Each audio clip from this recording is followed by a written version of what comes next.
Hey everyone, Nathan here, and welcome to part 2 of my tutorial all about Plinky's sampler. In the last video, I focused on tape mode, which is the classic granular sampler mode, and today I'll be talking all about pitch mode, which allows you to take a pitch sample and turn it into a fully chromatic playable synth voice on the Plinky. If you haven't seen part 1, I'll link to it up here and also in the description below. You don't have to watch part 1 to understand this video. I'll go through the whole process here. It's also a little bit different with pitch samples, but in the tape mode video, I do go pretty deep into the sampler's features and talk about all of the parameters in detail. So it might indeed be helpful for you to watch that video if you're interested in how the sampler works. Once you're ready to go, grab your Plinky or your Plinky Plus and let's start sampling.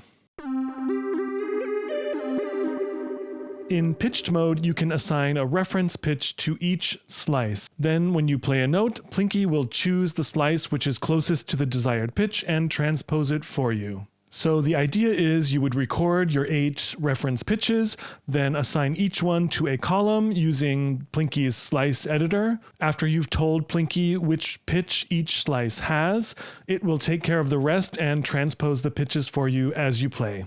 Now I know this might sound complicated, so if you're already confused, don't worry, we're going to go through this whole process together, and I promise by the end it will make more sense. When I first tried this, I definitely didn't understand. I only recorded one pitch and then I was confused as to why Plinky wasn't giving me an 8-octave playable synth voice. Turns out Plinky will only transpose your sample up or down by 1 octave. Now, depending on the sample, you might not need or want 8 full octaves. For a lot of samples, a smaller range might be enough, but if you do want the full playable range, you will need to record multiple octaves of your sample. Like I talked about in the tape mode video, you can't just drag and drop your samples onto the Plinky. You actually have to record them in real time.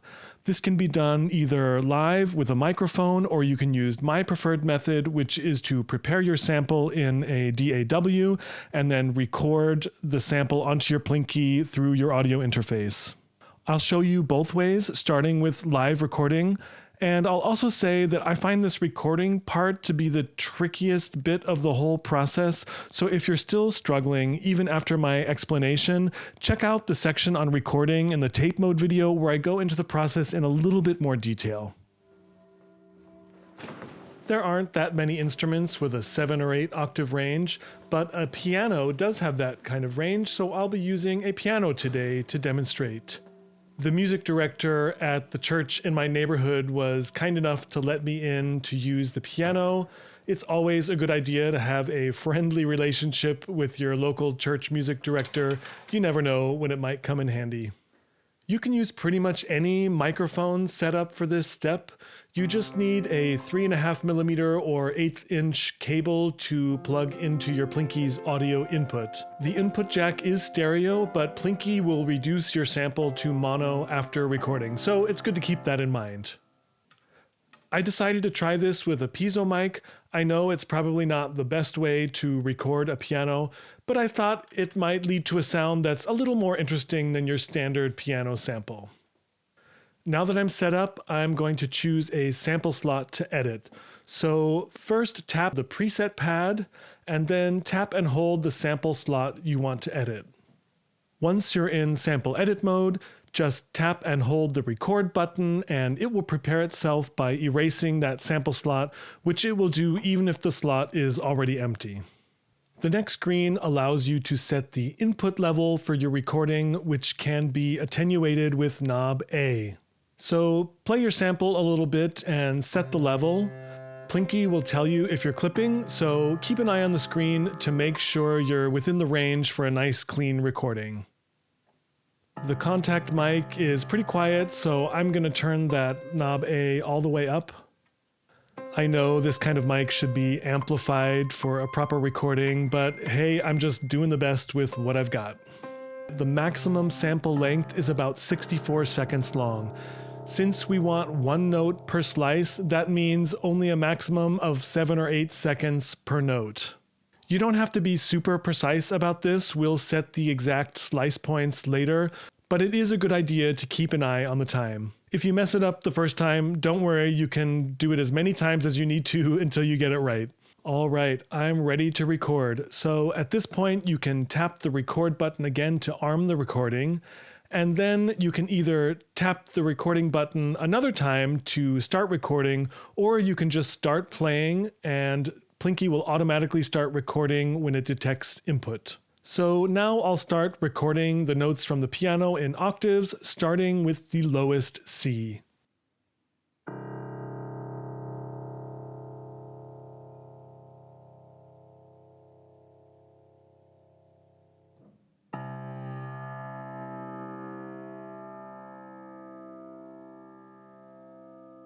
Plinky shows the elapsed time in milliseconds, so you can keep an eye on the time while you record.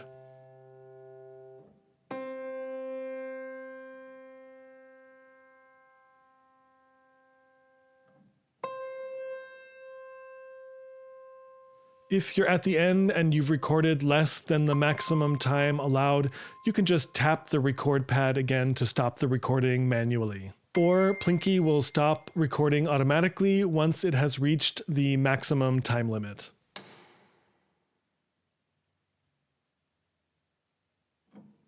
All right, I've finished recording my sample. I'm going to tap the X pad to exit sample edit mode and head back to my home studio to set the slice points. Okay, I'm back in my home studio, aka the corner of my bedroom, and I'm excited to see how our piano sample turned out. After recording, Plinky shows you the slice editor screen, which looks like this. Before we set this to pitched mode and tell Plinky what pitch each recorded slice is, we need to set the slice points. You can audition your slices by playing the top pad of each playable column, like that. Some of them are probably pretty close to where they need to be already. To set the correct slice points, tap the top pad of each column and then just turn the encoder to find the right spot. The first slice should actually already be where it's supposed to be since the recording started automatically. Sounds good. So let's do the rest. Oh, that one looks a little far away.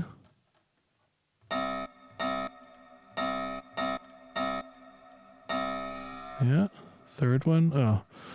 So normally you would see a wave shape here, but I think because my recording was so quiet with that contact mic, you really only see the starts of the notes. Yeah, we really have to turn the encoder far to find each octave, but that's okay. Fifth one is going to turn that one as well. I don't know if you can tell that there's a bit of a delay there before it starts, so I really want to get it just right to the start. Sixth slice.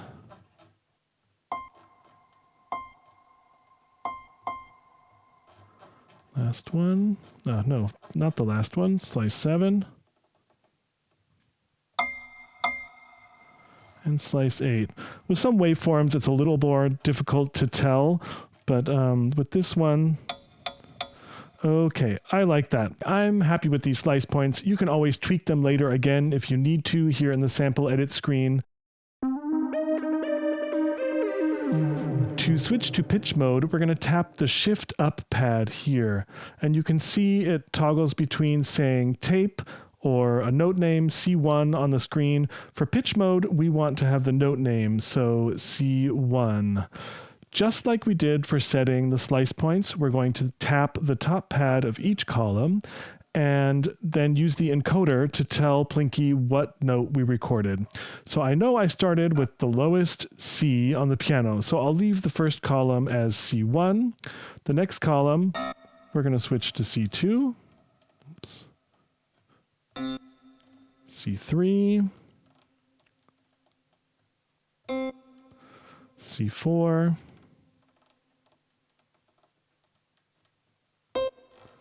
C5, Got to turn the encoder a little bit more each time I go. C6. This one is going to be C7. If you don't record Cs, then of course you've got to remember which notes you recorded. And CH really all the way at the top here. Oops. All right, we're done. There is another option from this screen regarding the slice playback behavior, but we'll look at that with the next example. Let's tap X to exit sample edit mode. Now I can play any pad and Plinky will play the sample at the correct pitch based on whatever scale we've set.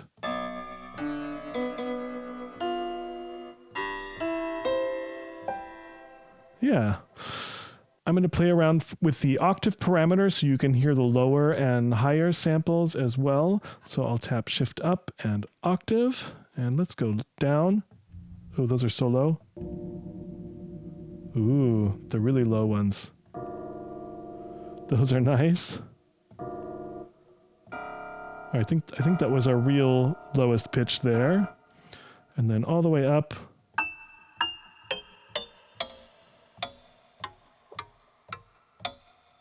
Almost sounds like a toy piano. I think we reach kind of the limit of it up here, how far it's going to transpose.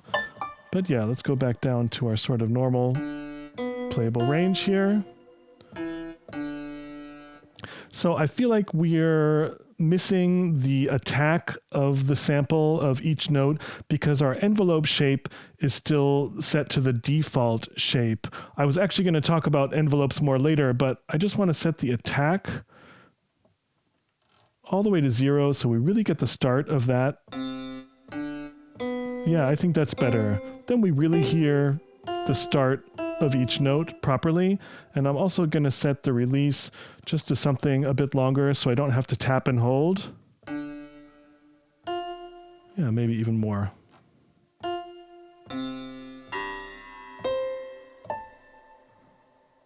All right, I don't want to get carried away just yet. We're going to tweak this sample a bit more with the sample parameters later. Now, for your own sample, you probably recorded other pitches. They don't have to be C octaves, and you don't need 8 octaves of samples. But it is a good idea to try and record the full range of whatever instrument you're sampling to get the most natural sounding repitching.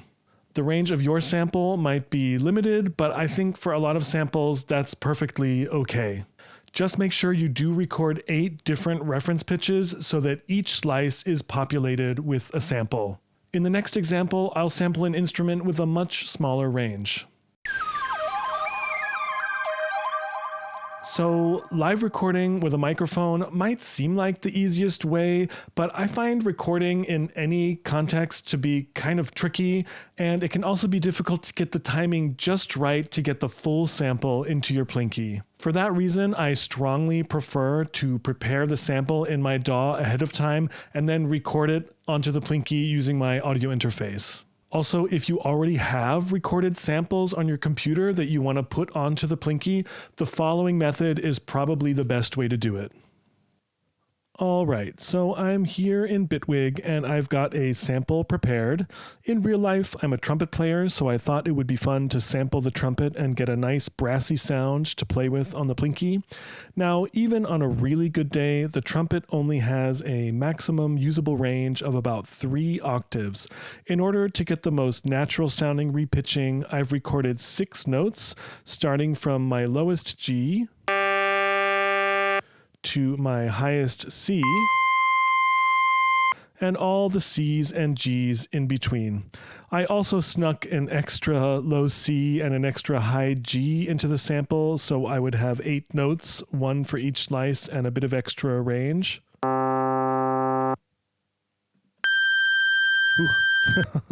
For the curious, I used the program TS from Earcam Labs for this. If you like repitching or stretching your samples, it's a really awesome program and I use it all the time.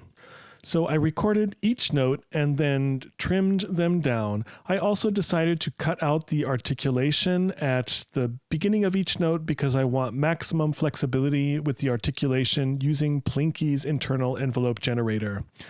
Depending on the sample, like for a piano or for a plucked string, you might want to keep that articulation at the start of each note since it really gives the instrument its character. It's probably also a good idea to make sure each note is more or less the same volume, which is pretty easy to do in the DAW. You can also see that I added a very tiny fade in and fade out at the start of each note to avoid any clicking when it changes notes. There's probably a better way to do this. If you know what it is, please let me know in the comments. All right, my prepared sample is ready. I've got one of the outputs of my DAW going into my Plinky Plus's line-in jack.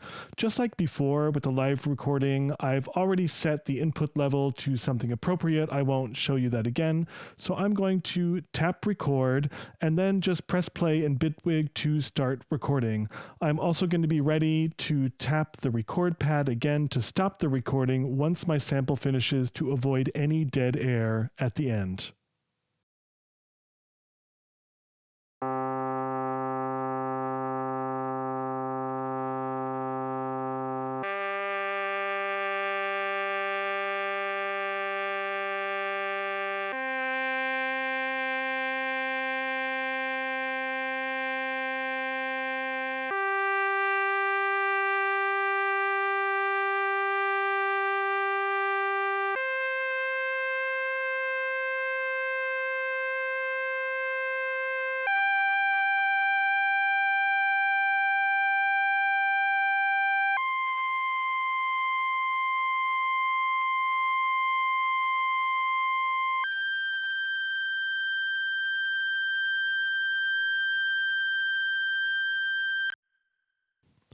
All right, the sample is in. Just like before, I'm going to set the slice points.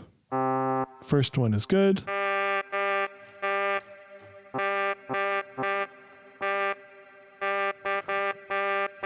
Trying to get so that I don't hear any of the note before.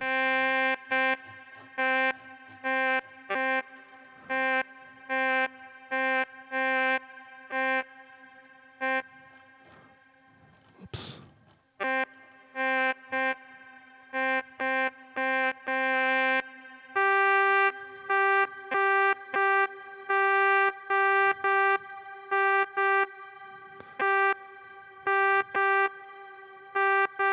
Okay.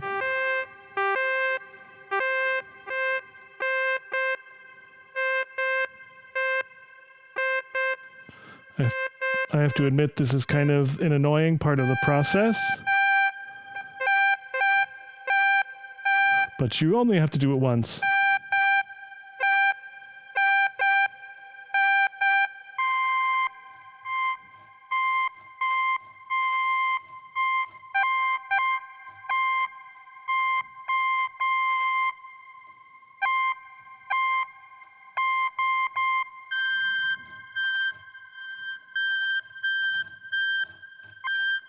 Oops.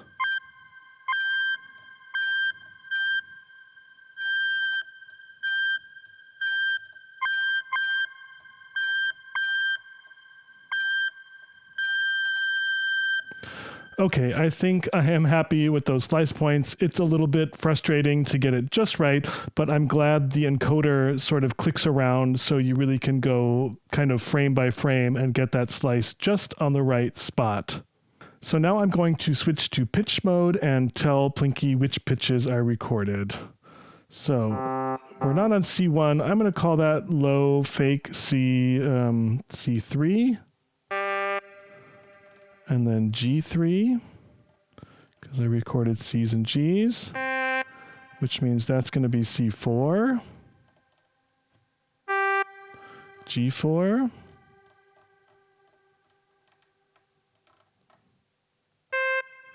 that'll be C5, G5,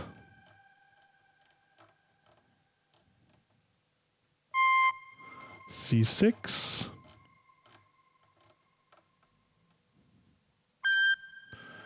and G6. Okay, all the slices are in, my pitches are set. Let's see what we got.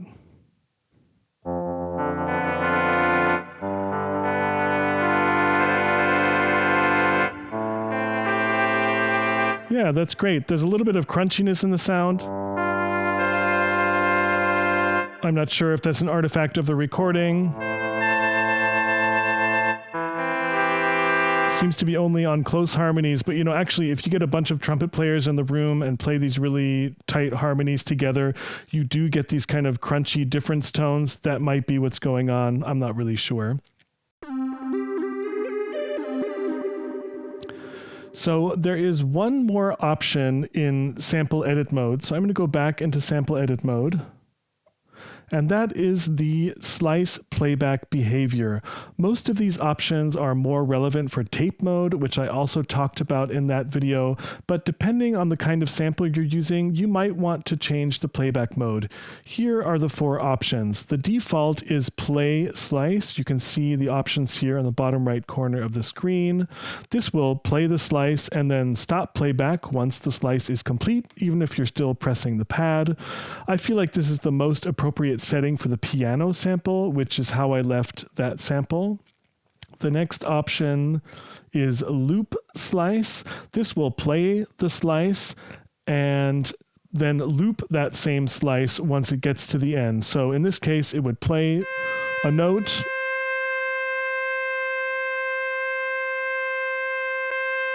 and then just keep repeating that slice or that note. I think this is going to be the most appropriate one for the trumpet sample. The next option is play all, which will play the slice you pressed and then continue playing all the rest of the slices until the end of the sample. This doesn't make sense for pitch mode because it'll start changing notes every 8 seconds or so, and we don't want that. The last option is loop all, which, as you probably guessed, will then play all of the slices and then loop back around the beginning and just play all of the slices of your complete sample as long as you're pressing the pad. So I'm going to leave this on loop slice because I think that's going to be the most appropriate for the trumpet. My trumpet sample is edited in such a way that there will only be a very small interruption when the slice loops. There's also a way to get even more time out of your slices before they loop, which I will show you when we look at the time stretch parameter. All right, I'm going to exit out of sample parameter mode now. With the notes I recorded, I actually have a pretty wide range to play with, but you can hear at the extremes that Plinky can't repitch things any further. So if I go all the way to the top here,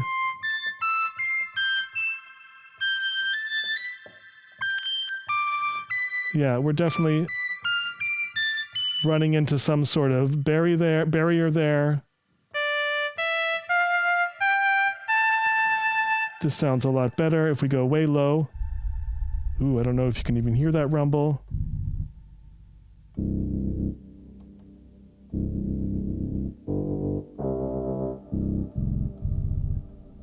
There actually seems to be more room in the lower octave.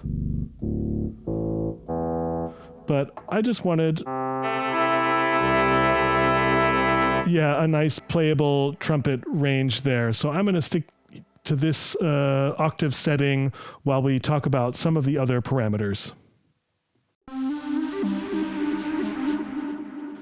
So I didn't talk about this much in the first video, but even with samples, you can of course use the internal envelopes. I already tweaked the envelope for the piano sample a bit. You saw that earlier. The first envelope remains tied to the low-pass gate. On the current firmware 0.b3, the filter is much gentler when playing samples and also doesn't use resonance. So you can set the filter level with the sensitivity parameter for samples. Even though it doesn't sound the same as the synth filter, I know that the filter behavior is on the list of fixes for the next major update. So hopefully soon we'll have a proper resonant filter for samples just like we have for the synth.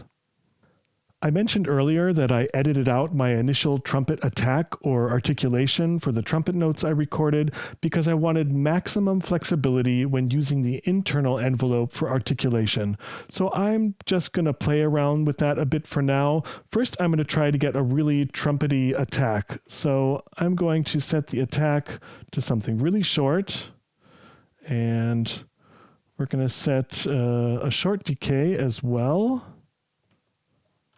A low sustain, and I think we'll leave the release as it is for now.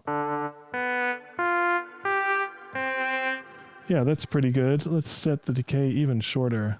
And maybe the sustain lower. No, I didn't like that.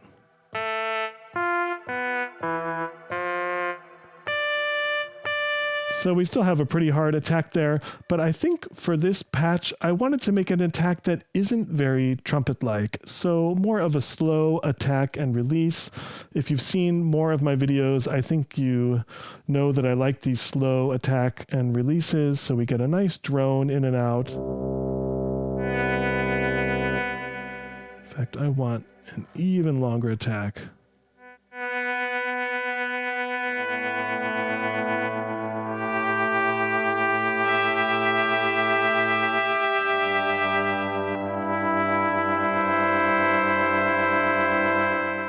Yeah, maybe an even longer release. And we'll put the sustain back up. And maybe a shorter decay as well. Longer decay. And sometimes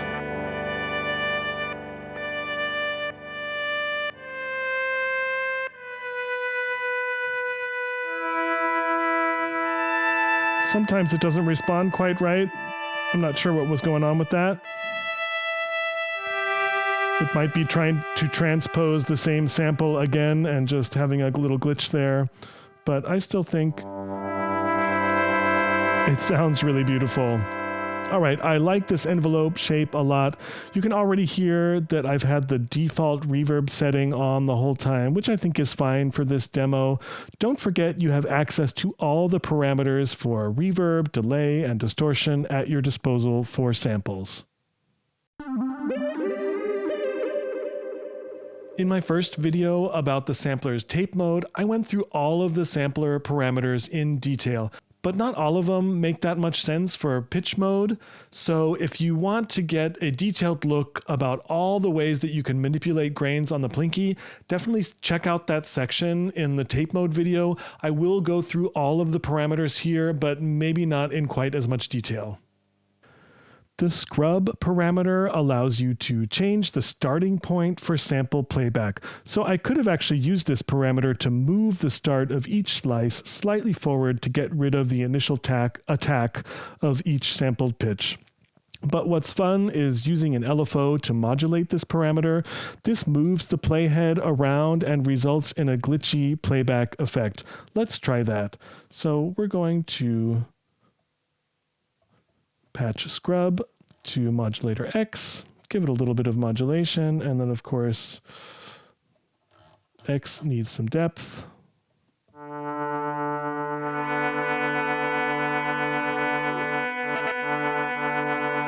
So you can hear that glitchy repeat. This doesn't really make much of a difference for the trumpet sounds because the sample is quite static.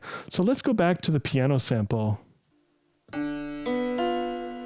Okay, and now we need to, again, patch scrub to LFO X. And give LFO X some depth.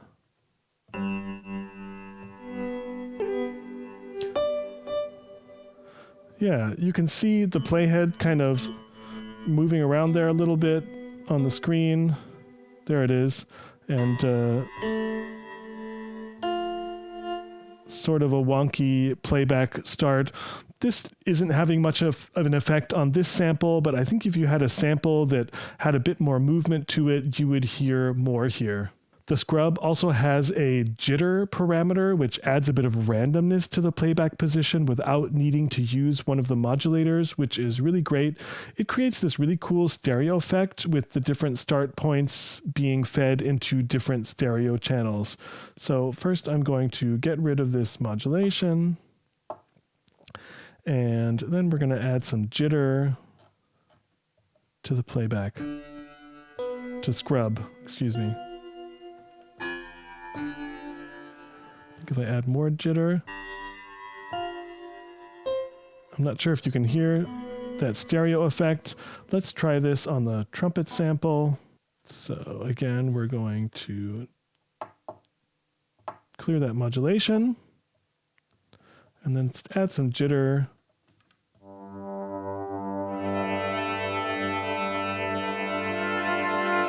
Yeah, I think here you really hear that nice stereo effect. If you're using headphones, you should hear a little bit of a stereo thing going back and forth. Yeah, there was even a little glitchy thing going there. So I had a lot of fun with this in the tape mode video, so I definitely think you should check that out to really hear what this scrub effect is doing. For now, let's get rid of the jitter and we'll move on to grain size. So the grain size parameter controls the size of the grain, which doesn't do much when you're just doing normal playback of the slice. But as I demonstrated in the tape mode video, something weird definitely happens with the sound when you bend the pitch a bit. So on the Plinky, you can adjust your finger position up or down to bend the pitch. The amount of bend you can get depends on the value of the microtone parameter, which is up here. But strangely, I found that the effect works even when microtone is set to 0. Long story short, different grain sizes combined with an offset finger position can cause this cool effect where you can hear the grains. Let's see if I can demonstrate that for you. So let's do some small grain size. Yeah, hear that?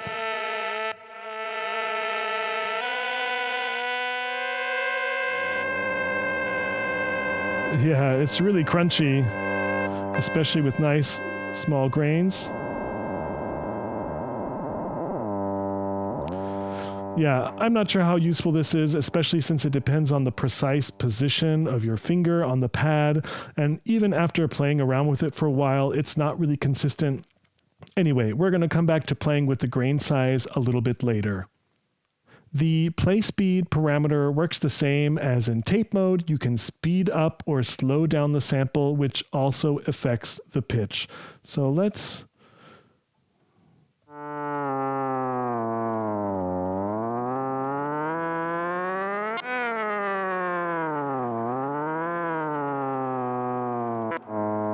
Oh yeah. So I do notice for certain notes, like this one, there is a limit to the playback speed. Where was it? Yeah. At some point, it loops back around and you can't go any higher. I think this is because Plinky won't transpose a pitch more than an octave, so this pitch is probably already being transposed a bit by the sampler, so when you push it further, you run into that limitation. Not a deal breaker for me for the pitch sampler mode, and I'm sure somebody out there will find a cool way to use this limitation for some sort of creative effect. You can also reverse the playback by going into negative values. So let's just go to negative 100. So this actually doesn't make any sense for the trumpet sample. Let's try this on the piano sample. Play speed, we're going to go to negative 100.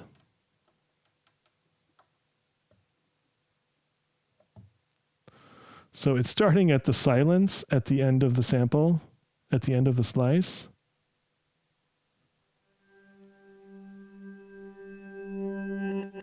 Yeah, there it was.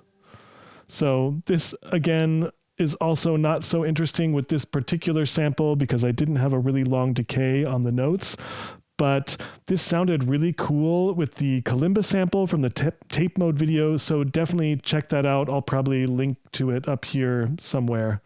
One neat thing you could do with the play speed is to patch it to an LFO to get some tape wobble or vibrato. So let's give that a try. We're going to patch play speed to LFO X, which is already sort of humming away here with our old LFO. But we want to change that to a smooth random. Let's see what we get.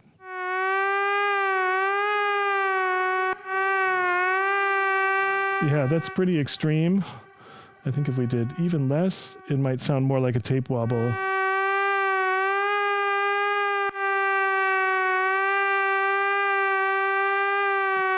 Yeah, that's funny. It's silly, but it's a possibility. So the play speed also has a jitter parameter to give some random variation to play speed. Let's play with that.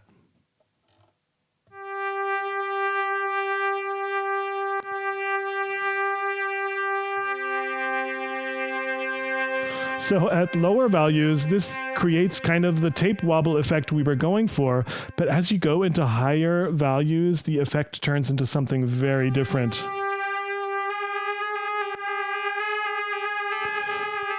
Yeah, and as you go all the way up, it turns into this really crazy, unquantized random sequence.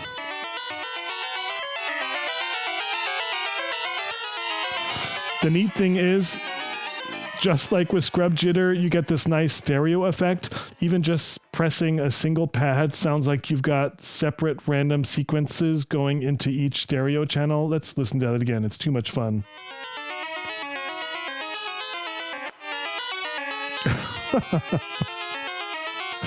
All right.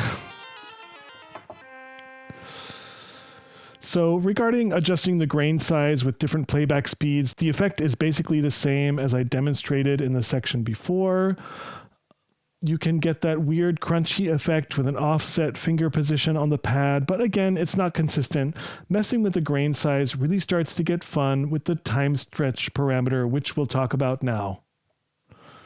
The time stretch parameter will change the playback speed without changing the pitch.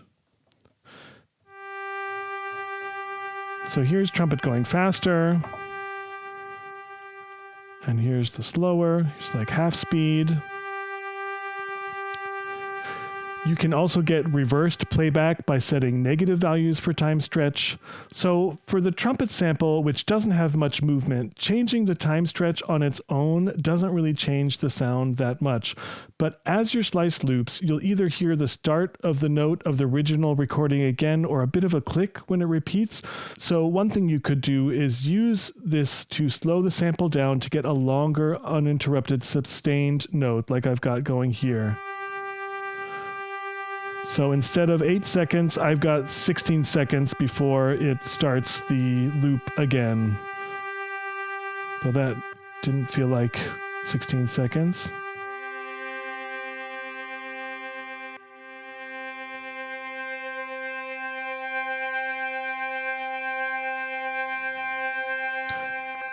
But combining this with manipulation of the grain size is where it really gets fun.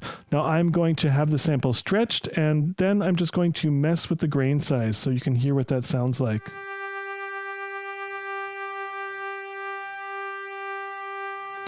I think if you have the sample stretched, you get the most natural sounding playback with larger grains.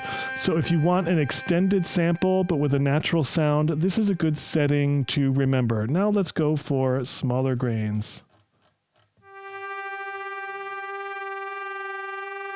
Yeah, that's pretty cool. Ooh, especially when you get into audio rate grain production, things get kind of wild.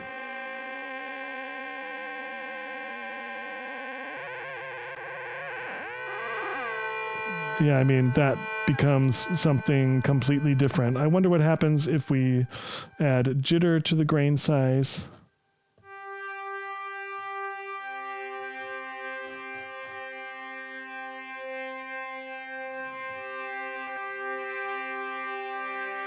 It's not super interesting, but it does give the sound some movement that I really like. Let's actually try this time stretch on my piano sample.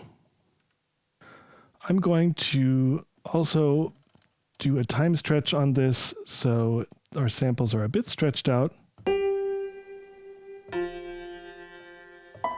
Especially for the higher notes, I think I'll get a little bit more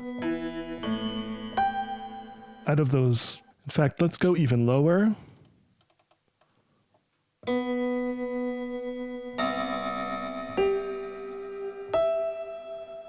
Yeah, I get a little more decay out of the sound.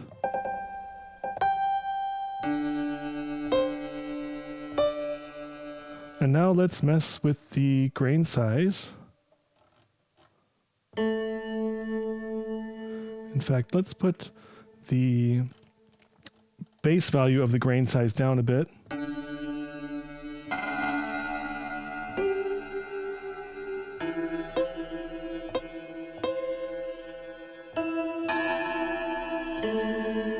Yeah, this sounds like it's on an old tape that's been played way too many times.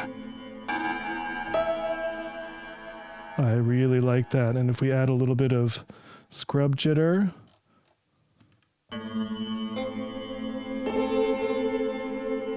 Yeah.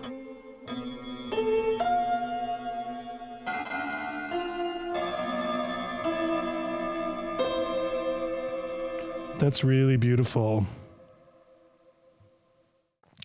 The last parameter in the sample robe is called sample, and this allows you to change which of the 8 stored sample slots is being played from within your preset.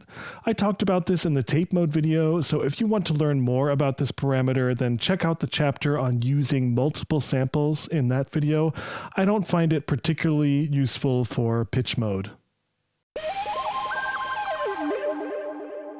So now you should know how to create your own unique synth voice using pitched samples. If you don't have access to acoustic instruments, you can find plenty of samples at freesound.org that you can then repitch and record onto your Plinky. You can sample any synth voices you might have in your hardware collection. You can take a VST from your computer or even create your own synth voice in VCV Rack and record that. You could even use a sound that is more noise-like and doesn't have a definite pitch and create a synth voice from that. There really are so many possibilities. All right, that concludes my tutorial series on Plinky's sampler. If you found this video useful, please take a moment to give it a like and subscribe to the channel. I'll close us out with a jam. Thanks for watching, and as always, happy plinking.